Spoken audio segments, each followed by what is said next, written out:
There's nothing like having a glass of red in one hand and a razor-sharp, large, unwieldy knife in the other. It's a combination that goes as well together as bourbon and firearms.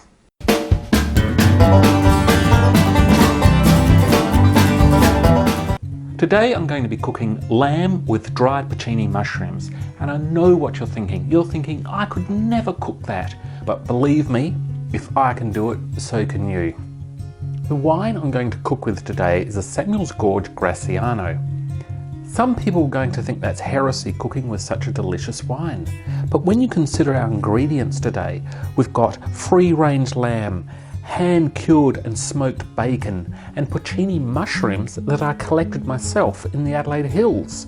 To cook these ingredients in cheap plonk would be like taking a bath in the same water you used to wash a donkey. Yeah, I know it's not a donkey, but I just couldn't find footage of one for the show. And if you do actually run out of wine, just grab a couple more bottles. It's not rocket science, it's just cooking. Fry the bacon until brown and just add that straight into an oven-proof pot. The hardest thing about cooking with bacon is not eating it all before you've added it to the pot. I mean, you have to think about the meal that you're cooking for the people you love and care about. But on the other hand, when it comes to bacon, or the people you love, well, sorry guys. Reserve some of the bacon fat and fry up 4 onions until translucent. When they're done, throw in about 4 or 5 cloves of garlic. Now you'll probably need about 1.5 kilos of lamb. Fry the lamb up in small batches just to give the outside a lovely deep brown.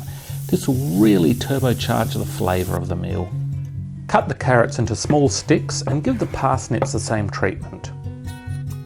Now I like to have my celery very finely cut.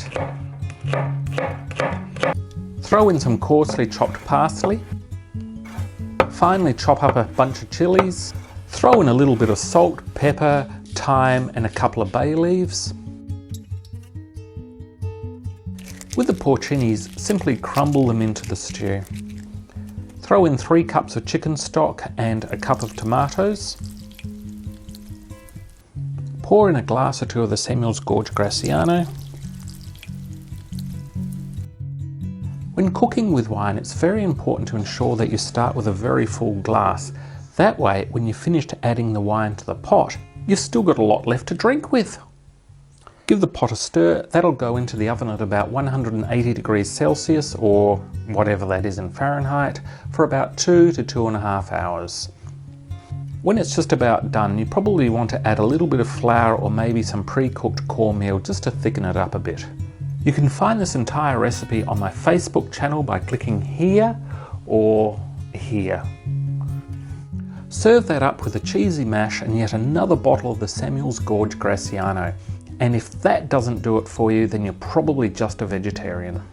Join me in a fortnight's time when I'll be talking to Paul from Kersbrook Hill about a red, a white and a yellow.